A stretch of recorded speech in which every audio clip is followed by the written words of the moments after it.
प्रिय लॉर्ड, सबको जय मसीह की। प्रभु का धन्यवाद करते हैं आज की सुबह खाने के लिए और आज का दिन हम सबकी ज़िंदगी में जोड़ दिया। प्रभु से कोटि कोटि धन्यवाद करते हैं, करोड़ों बार धन्यवाद करते हैं। मैं आपका दोस्त शर्मा चंद, आप देख रहे हैं मेरा यूट्यूब चैनल जिसका नाम है नीति वचन का रहस्य। छोटा संदेश लेकर आपके सामने मुखाबित हूँ। संदेश है ईश्वरीय ज्ञान को ठुकराना। अगर आप मेरे चैनल पर पहली बार आए हैं तो कृपया करें मेरे चैनल को सब्सक्राइब कीजिए, बेल आइकन का बटन दबाइए, लाइक और शेयर कीजिए, जिससे इस वचन का नोटिफिकेशन बिना रुकावट बिना बाधा के आपके पास पहुंच जाए। हालेलुया। वचन है नीति वचन अध्याय 1 और वचन 28। वचन मनन करने से पहले छोटी सी प्रार्थना करेंगे, फिर वचन मनन में चलेंगे। जीवित जन महान पिता परमेश्वर, तेरी बड़ाई तेरी तारीफ करते हैं पिता परमेश्वर। शक्तिमान सर्वशक्तिमान पिता परमेश्वर, हे पिता परमेश्वर, आपके वचन को पढ़ने जा रहा हूँ। जो भी इसमें गुणभेद की बात छिपी पिता परमेश्वर वो मुझ पर प्रकट कर पिता परमेश्वर, जिससे मैं प्रभु अपना जीवन उसके अनुसार चलाऊँ, इस पर चलने वाला बनूँ पिता परमेश्वर। प्रभु जो भी लोग इस वीडियो को वचन को सुन रहे हैं देख रहे हैं प्रभु, उन पर सब पर तेरी मैं आशीष बोलता हूँ, अनुग्रह बोलता हूँ पिता परमेश्वर। आज सब आशीष हो उनके शरीर से, घर से, दिलो जान से, हर रोग दुख चिंता परेशानी चले जाए आपके सामर्थ्य नाम से। परमेश्वर इस वचन को भी, इस वीडियो को भी लाइक और शेयर करने मेरी मदद और सहायता करना। धन्यवाद, तूने मेरी प्रार्थना सुन लिया। इस प्रार्थना को मांगते हैं यीशु नाज़ी के नाम से, आमीन। वचन है नीति वचन अध्याय 1 और 28 ये राजा सुलेमान द्वारा लिखे गए हैं नीति वचन। लिखने वाला सुलेमान क्या लिखता है और परमेश्वर इस वचन से हमसे क्या बात करना चाहता है। हालेलुया। लिखा है, उस समय वे मुझे पुकारेंगे। कौन? वो लोग, ठट्ठा हंसी मजाक करने वाले मूर्ख लोग, अज्ञानी लोग, वो मुझे पुकारेंगे और मैं न सुनूंगी। मैं उनकी बात न सुनूंगी, क्योंकि मैंने उनके पास कहा मेरे पास आओ, मन फिराओ, मूर्खों, ठट्ठे करने वाले और अनभिज्ञ लोगों, मेरे पास आओ, मैं तुम्हें ज्ञान बुद्धि सामर्थ्य भर दूंगी और मैं अपने तुम्हें आत्मिक ज्ञान दूंगी। और मैं आपके पास जगह जगह चौकों में घूमी, मगर आप मेरे पास नहीं आए। मेरी बातों को अनसुना कर दिया, इनकार कर दिया आपने। मेरी सम्मति किसी को नहीं सुना और ना मेरी बात की कीमत, मेरी चेतावनी की आपने कीमत नहीं मानी। और जब तुम्हारे पे आंधी के समान भय डर आ जाएगा और बवंडर के समान तुम्हारे पे विपत्ति आ जाएगी, जब आप मुझे ढूंढोगे मैं फिर वहाँ नहीं मिलूँगी। हालेलुया।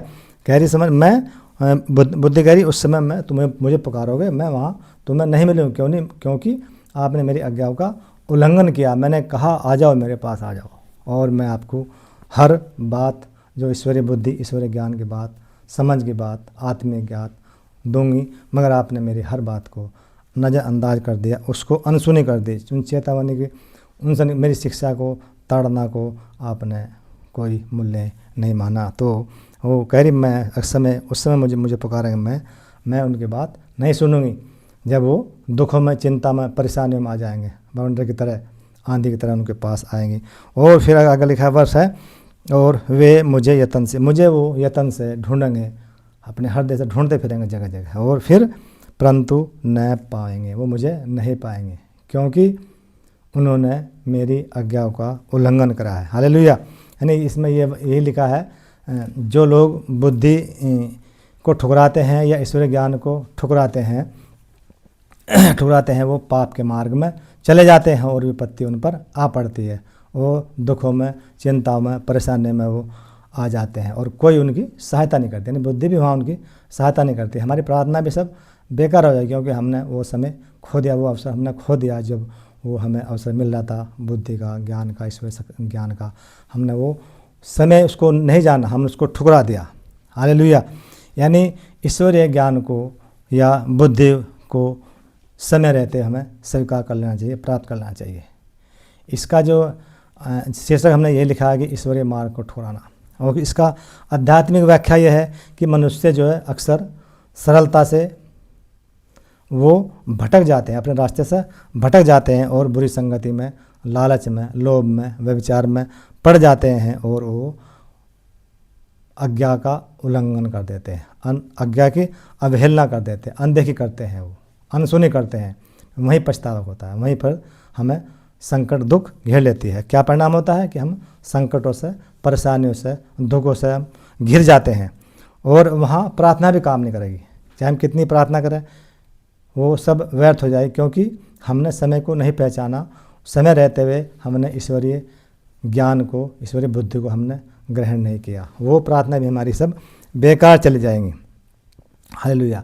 और हमें ये वचन सिखाता है कि बाइबल के सिद्धांतों पर हम चलें और वहीं हमारा जीवन सुरक्षित है। यानी हम परमेश्वर के पास जाएं, अपना मन फिराएं और उनकी नियमों पर, आज्ञा पर, विधियों पर चलें और अपना जीवन सुखमय बताएं और वहीं हमारा जीवन सुरक्षित है।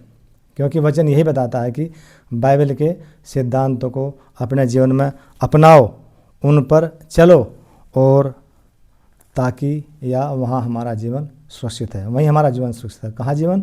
प्रभु यीशु मसीह के पास, परमेश्वर के पिता परमेश्वर के पास, वहीं हमारा जीवन सुरक्षित है। जब हम मन फिरा के हम गलत बातों से हम उनके पास जाएंगे और उनसे मांगेंगे तो हर चीज़ हमें मिल जाएगी। क्योंकि मांगोगे तो मिलेगा, ढूंढोगे तो पाओगे, खटखटाओगे तो तुम्हारे लिए खोला जाएगा। और विश्वास से कहेंगे, क्योंकि विश्वास के बिना प्रश्न करना अनहोना है और परमेश्वर के पास आने वाले को विश्वास करना चाहिए कि वो है, और खोजने वाले को वो प्रतिफल देता है। जो उसको ढूंढते हैं, खोजते हैं, वो उसको वो फल देता है जो आत्मिक फल होता है, जो वो चाहते हैं। आत्मिक हो चाहे सांसारिक हो, सब चीज़ देता है। मगर विश्वास से हम परमेश्वर को खोजें, ढूंढें, परमेश्वर कहाँ है, हम उनकी आज्ञा पर, विधियों पर, नियमों पर चलें। और बाइबल के जो सिद्धांत है जो लिखे हैं परमेश्वर ने, ये सिद्धांत है बाइबल के, हम इसको पढ़ें। हर दिन इसके वचन को हम पढ़ेंगे तो हमारा जीवन सुखमय होगा। और रोज़मर्रा के जीवन में हम इसको अपना लें तो हमारा जो जीवन जो है वहीं सुरक्षित हो जाएगा। हमारा जीवन सुरक्षित है प्रभु यीशु मसीह के पास, अपने परमेश्वर के पास। बाइबल के वचन पढ़ने से, उनकी आज्ञा प्रतिज्ञा विधियों पर चलने का हमारा जीवन सुरक्षित है। हालेलुया। दोस्तों, अगर आपने कुछ नया सीखा है तो ज़रूर मुझे कमेंट करके बताएं। और अगर आप पहली बार आए हैं मेरे चैनल पर तो कृपया करके मेरे चैनल को सब्सक्राइब कीजिए, बेल आइकन का बटन दबाइए, लाइक और शेयर कर दीजिए, जिससे ये नोटिफिकेशन इसका, संदेश का बिना व्यवधान, बिना रुकावट के पास आपके पास पहुंच जाए। Praise the Lord. परमेश्वर इस वचन के साथ सबको आशीष दे। जय मसीह। God bless you.